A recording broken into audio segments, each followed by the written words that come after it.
Welcome back to the channel. I'm the Fantasy Football Strategist, and in today's video, you are getting 5 late-round gems at wide receiver, all of which are being picked after pick 100 in your 2024 fantasy football drafts. I strongly believe each one of these wide receivers will outperform their ADP. Please remember to like and subscribe. Let's get into it. The first wide receiver on this list is newly acquired Panthers wide receiver Deontay Johnson.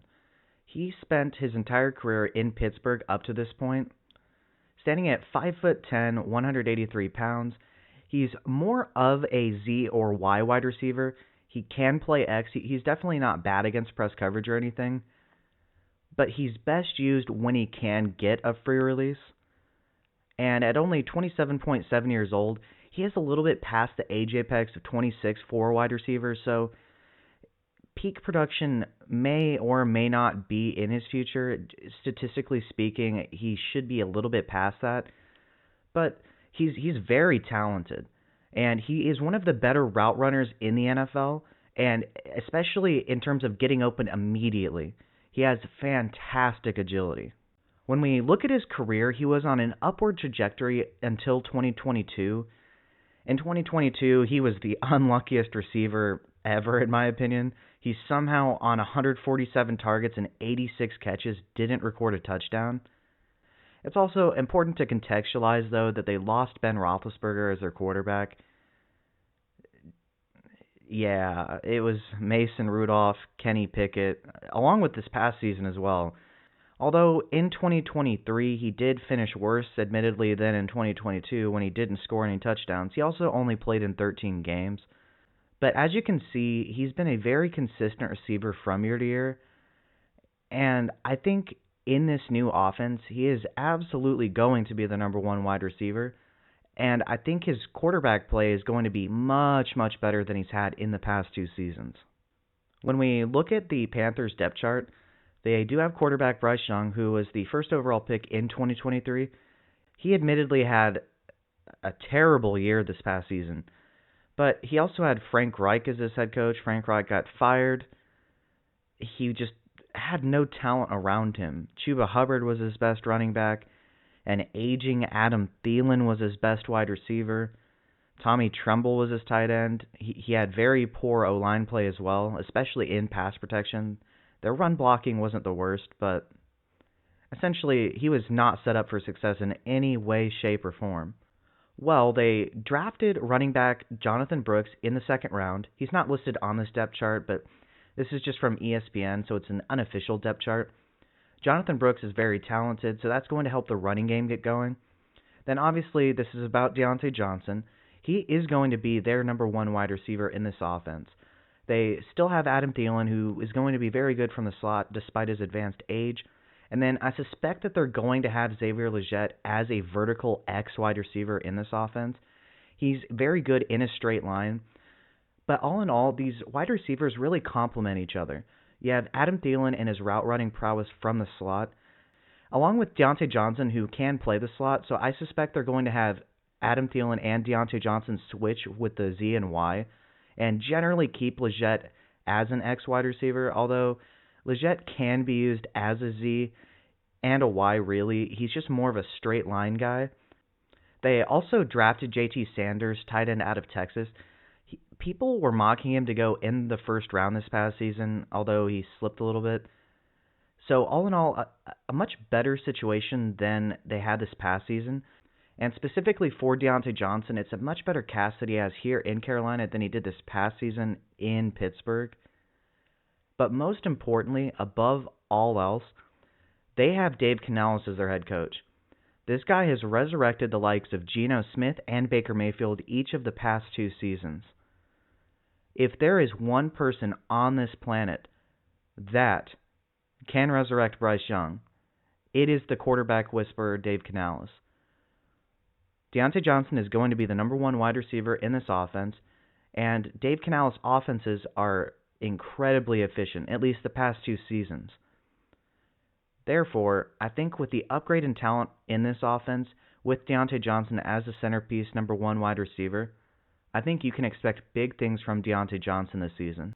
Looking at where Deontay Johnson's going, In 2024 redraft leagues, he's being drafted at pick 108 at the 912.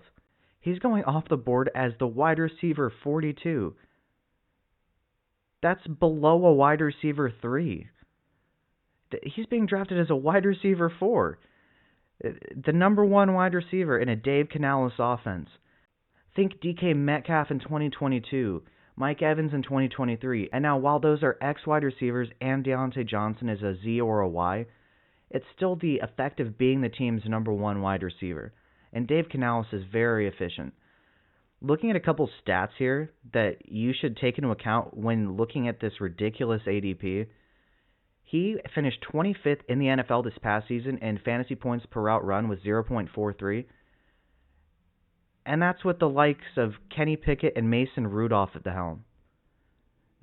He has no say in how terrible his targets are.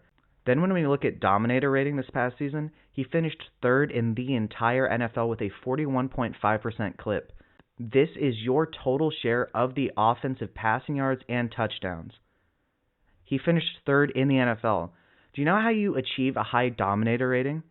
You achieve it by being so much better than the other talent around you that they want the offense to go through you, and you have to be good enough to actually get the yards and touchdowns. And it's not as if he was playing with total scrubs at wide receiver. Admittedly, their depth was a little bit questionable, but he had George Pickens beside him. It's not like he was the only wide receiver. I mean, they also had Freiermuth at tight end, and he's a fine tight end.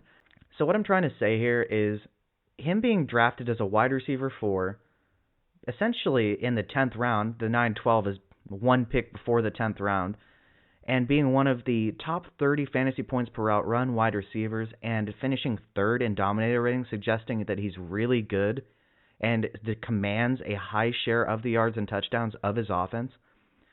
I think the number one wide receiver in a Dave Canales system is at worst going to finish as a wide receiver 3. So even if he's not going to be a wide receiver 1 this season, take advantage of him being able to be available as a wide receiver 4 for you and probably finish as a wide receiver 3. The second player on this list is Buffalo Bills wide receiver Khalil Shakir. He's 6 foot 196 out of Boise State. He was picked in the 5th round 2 years ago. He's still very young and hasn't even reached the age apex of age 26, so he should still have some growth, at least historically, remaining. And after having a quiet season in his rookie year with only 10 catches for 161 yards and a touchdown, he stepped up in a pretty big way this past season. He finished with 39 receptions for 611 yards and 2 touchdowns. This was with Stephon Diggs being the absolute number one alpha wide receiver in this offense. Well, Stephon Diggs is gone now. They did draft Keon Coleman to play X. Trust me, Khalil Shakir is going to be a very good value here. He's very shifty. He's primarily going to play Z and Y for them. Unfortunately, most of their wide receivers should be slots or Z receivers. They don't really even have a true X, but I think Khalil Shakir is the player to own among the wide receivers in this offense. Looking at the depth chart, quarterback Josh Allen is one of the best QBs in the league. He actually gave Khalil Shakir some of the most accurate targets in the NFL this past season, so that's one reason to like him. James Cook is fine as a running back. He's not going to be much of a touchdown threat. They did draft running back Ray Davis this year, so he should steal quite a bit of goal line touchdowns. But when we look at the receiver room, Keon Coleman is going to be used as their X. This guy's neither quick nor fast, struggles to separate, and is terrible against zone coverage. Essentially, the antithesis of what you would expect for an X wide receiver, yet that's how he's going to be used. Well, from Khalil Shakir's perspective, that's great. He's probably not going to be effective as an X wide receiver, so let's throw him out there, and that won't hurt Khalil Shakir in any way, shape, or form. Now, they did sign Curtis Samuel. He's likely going to be Z, but he has positional versatility to play as a Y as well. So I suspect that they'll switch Z and Y positions a lot, but I think Khalil Shakir is generally going to be a Y wide receiver, a slot for them, although he can stretch the field deep, so he will be used as a threat in the vertical passing game. Then they do have star tight end Dalton Kincaid. He was a first-round pick this past season. He finished as the tight end 11 this past season. So he is going to be the number one target in this offense. But look at the surrounding cast. There is no certified number two. Keon Coleman's going to have to earn his targets. They're not just going to give him the majority of the targets in this offense. He definitely will not be the most targeted player. That will be Dalton Kincaid. But with this being a wide open receiving room, I think Khalil Shakir is the guy to own here. And in a recent news post, Khalil Shakir was described as everything you want in a wide receiver and that he's earned a larger role with the Buffalo Bills. So it is expected that he's going to take a major step up in his third season. And now, while we've all become accustomed to year one breakouts for wide receivers where we expect everybody to be an elite wide receiver one as a rookie, if you've been playing fantasy football for a long time, it's always been about having third-year breakouts because not everyone is among the same trajectory in terms of their path to NFL stardom. And while I don't think he's going to be per se an NFL star or anything, he is very, very underrated. Now, Khalil Shakir is being drafted pick 144th overall, or the 12-12, as the wide receiver 54. This guy is easily going to outperform his wide receiver 54 price tag. With his 4.43 40-yard dash, he has 86th percentile speed at the receiver position, along with a 100.4 speed score, which is also good for 73rd percentile, and a 127.5 burst score, which is in the 81st percentile among wide receivers. So this guy is not only a good athlete, he is an above-average athlete. That's really going to help him distinguish himself from some of the other receivers in this offense, and especially it's going to help him have a more vertical role, and Josh Allen has a fantastic arm. So when we look at a couple of stats here, he is pretty good against man coverage. He had a 39.2% win rate this past season, which was good for 35th in the NFL. And now, while that's not number one, you're also drafting this guy at pick 144 overall, basically at the top of the 13th round. That's very good for somebody being drafted there.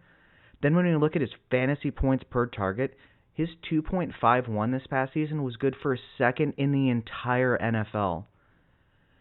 Part of that is his actual skill as a wide receiver, but the other half of that is he's connected to Josh Allen.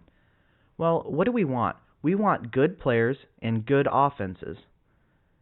Khalil Shakir is set up to break out because he's in a wide open receiving room. They got rid of Stephon Diggs. They drafted Keon Coleman to fill his role, and he is not suited in any way, shape, or form to be an X receiver.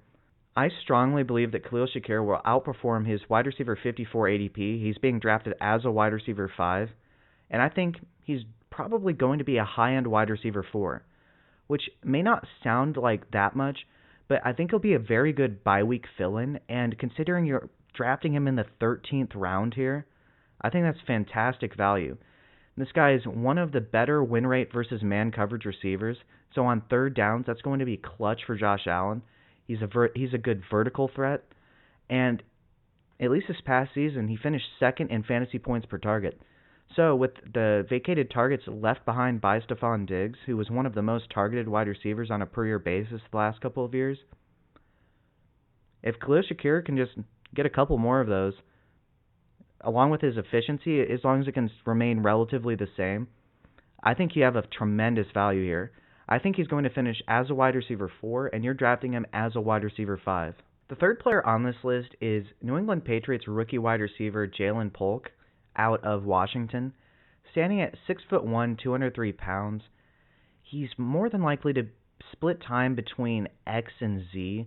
At 22.3 years old, he is a late declare, so you would prefer that he would have declared as a junior, but still, he's not. It's not as if he was 24 years old bidding up on 18-year-olds in college, and he was drafted at the 205 in this year's NFL draft, so that is high second-round draft capital. When we look at his career, we obviously don't have any stats in the NFL because he's a rookie, but he started out relatively slow in college, didn't perform that much in his freshman year. Then he did deal with injuries in his sophomore year, so those 2 years he didn't really do that much. But he did have 41 receptions for 694 yards and 6 touchdowns in his junior year. And then, boy, did he really step it up this past season. He had 69 receptions for 1,159 yards and 9 touchdowns. That was while being the second fiddle to Rome Odunze, who is admittedly a better wide receiver, but that's why you're also drafting him earlier. But I think Jaylen Polk has a tremendous amount of upside in this offense.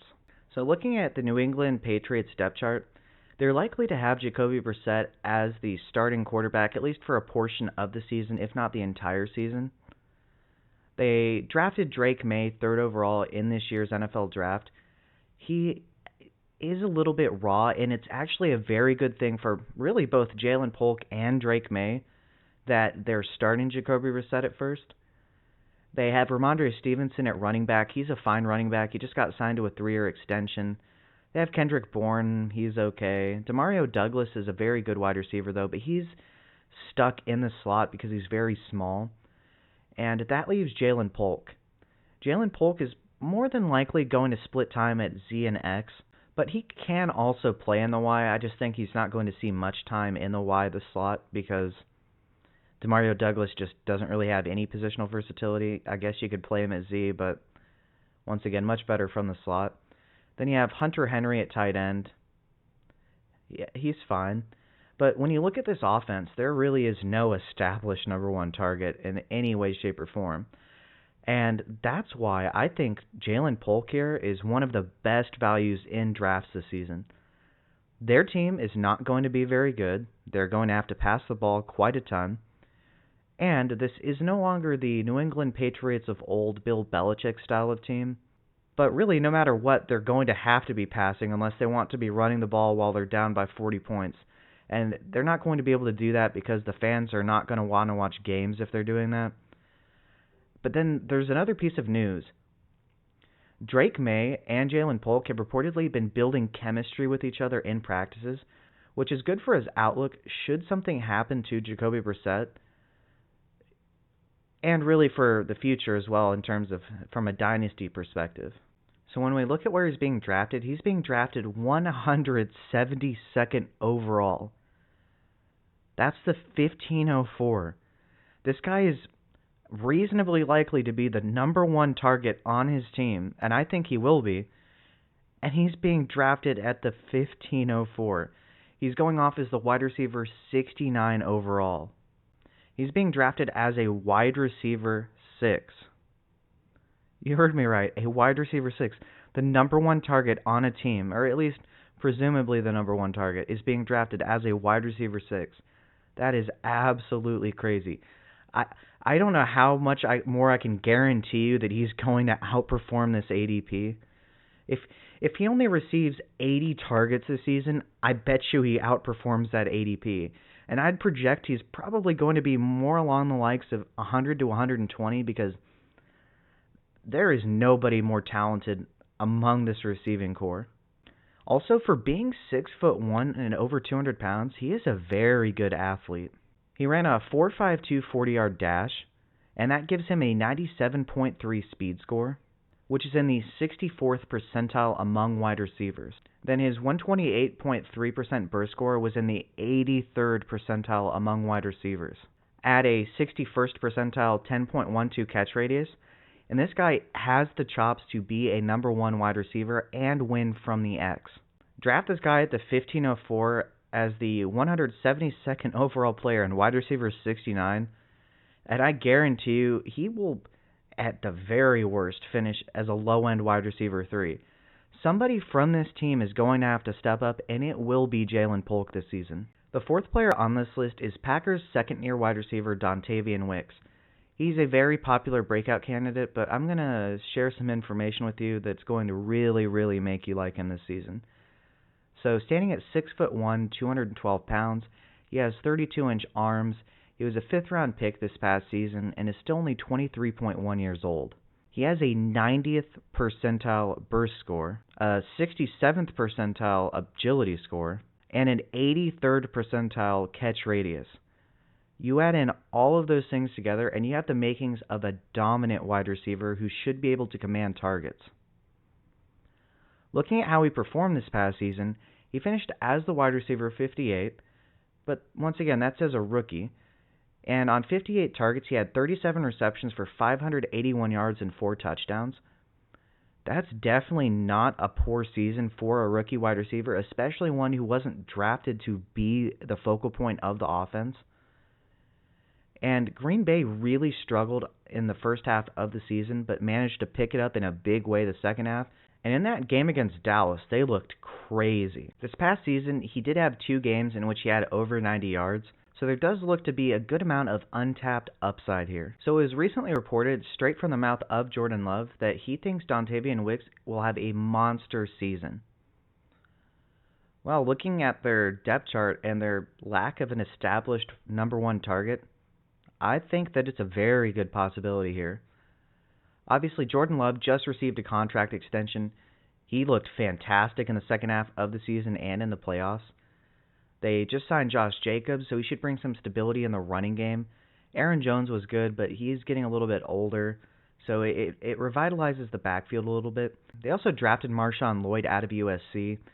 He has some fumbling issues, but the two of them should form a very solid tandem among the running back group.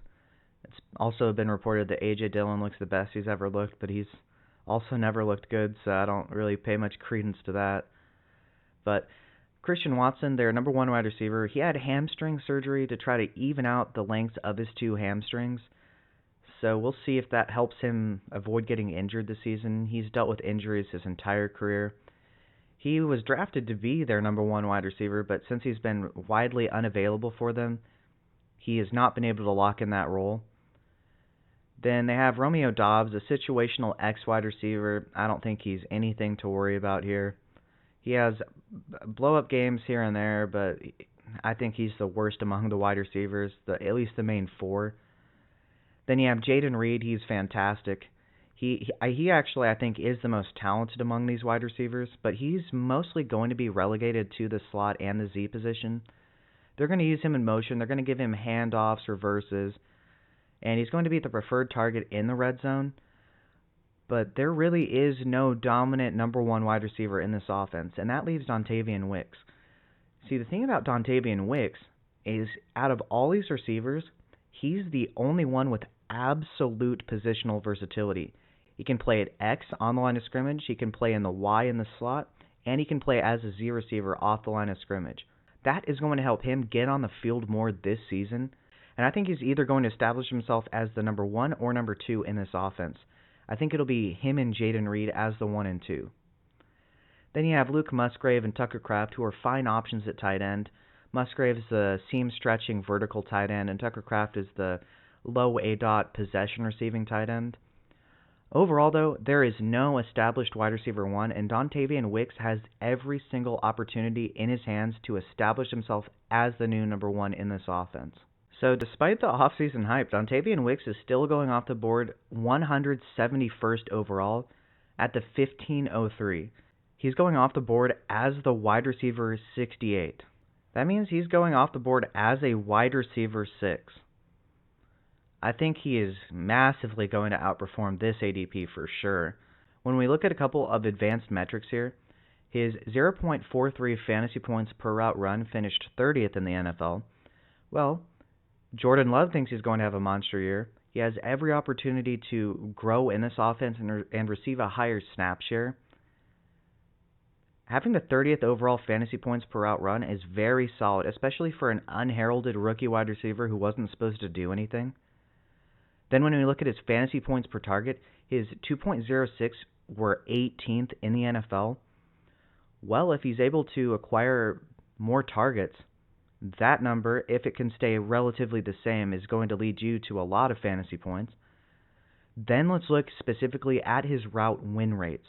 This is how successful he is at getting open and making himself an available target for his quarterback, Jordan Love. His overall win rate was 54.4%, which was 10th in the entire NFL. 10th. Then when we look at his win rate versus man coverage, he's even better. He had a 50.5% win rate versus man coverage, and that was 4th in the entire league. That means on third downs, when Jordan Love is in trouble, he is going to be able to beat his man and beat him quick and make himself an available target for Jordan Love. Draft this guy, and he will perform as a wide receiver 4 or better. If he's able to establish himself as a number 1 wide receiver, it shouldn't shock you if he's able to finish as a low-end wide receiver 3 this season.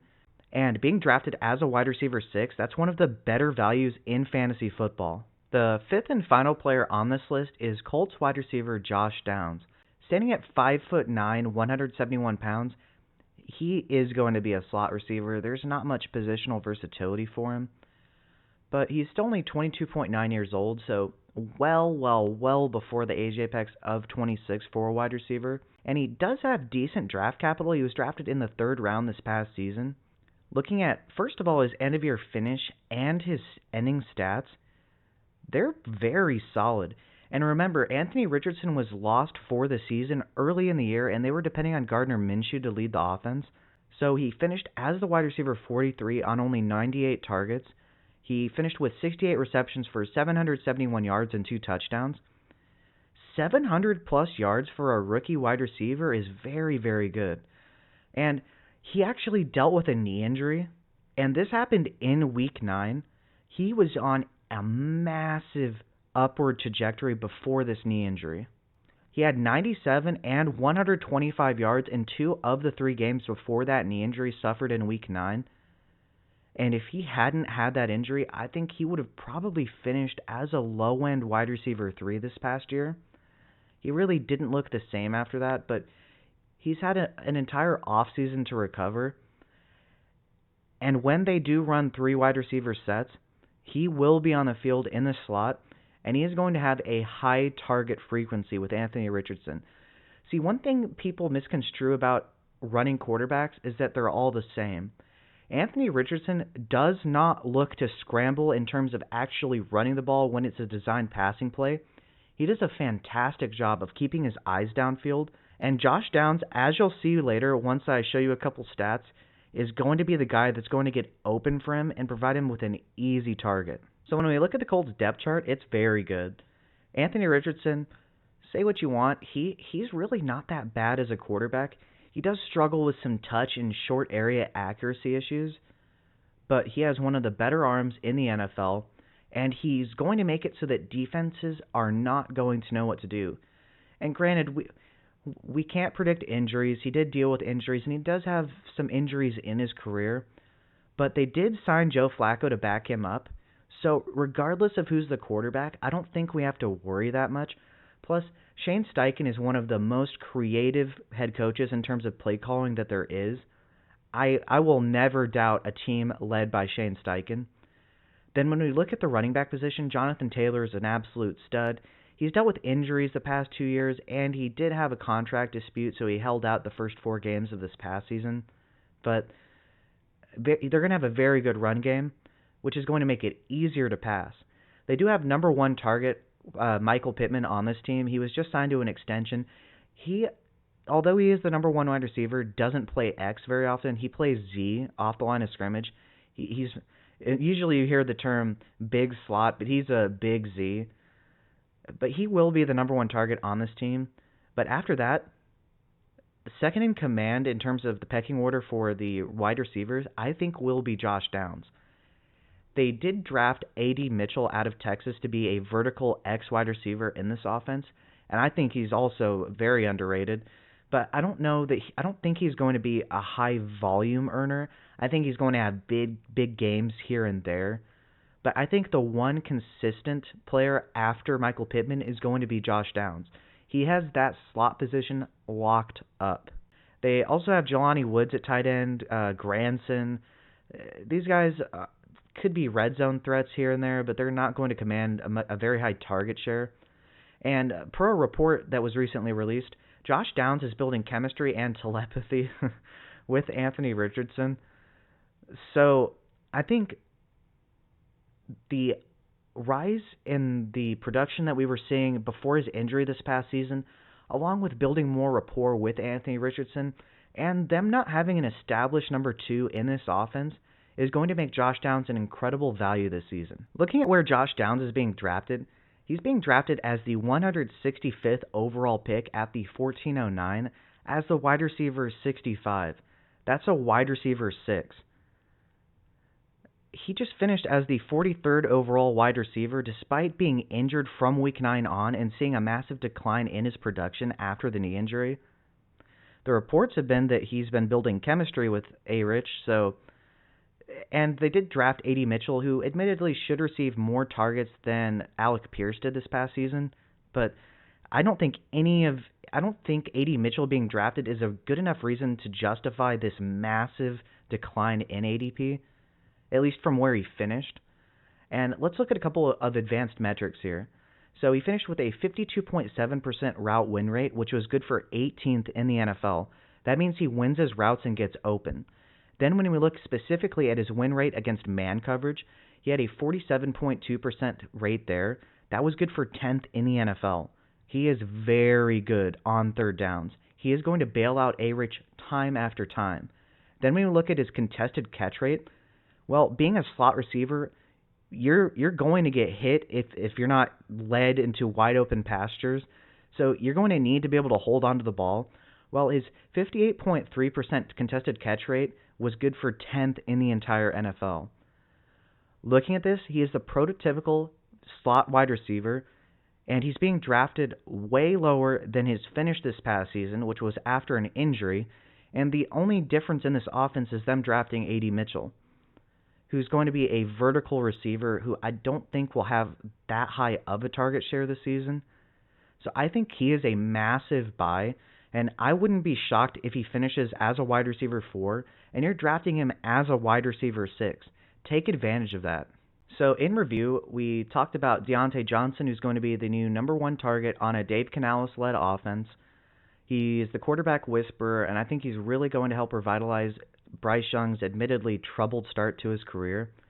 Then at number 2, we have Khalil Shakir, who's going to be mostly a Z and Y wide receiver, but they lost Stephon Diggs. They drafted Keon Coleman, who is not suited to play X, and I think Khalil Shakir could easily be the number 3 option in this offense, so I think his value is tremendous this season.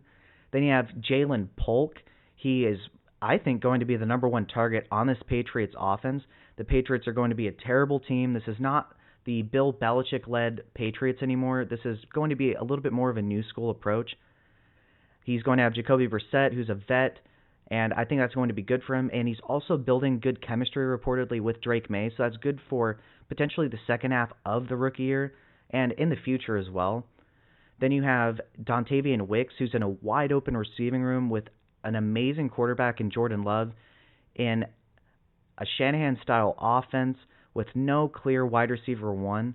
He is one of the better separators in the NFL, and I think he is going to be a massive value, and he could easily establish himself as the number 1 target on this Packers offense. And finally, we have Josh Downs, who's going to be the slot wide receiver for the Indianapolis Colts. I think he's going to be the second target in this passing offense. Before his Week 9 injury, he was on pace for a massive breakout, and he finished as the wide receiver 43 and is being drafted as a wide receiver 6, with A.D. Mitchell being the only target competition. Each one of these guys is being drafted after pick 100. Take any of these guys, and they will be massive values for you in 2024 fantasy football. So I think each one of these wide receivers is going to be a massive value at their ADP for you in 2024 fantasy football. But what do you think? Do you think these guys are good values? Do you not think they're good values? Who do you think being drafted after pick 100 at wide receiver is going to be a massive bargain for you in 2024 fantasy football? Please let me know in the comment section below. With that being said, I'm the Fantasy Football Strategist, your NFL breaking news source, and the dynasty and redraft implications behind said breaking news. I am building a library of information with which you can use to dominate your fantasy leagues in 2024 and beyond. Please remember to like and subscribe. It would mean the absolute world to me. Thank you, and have a good day.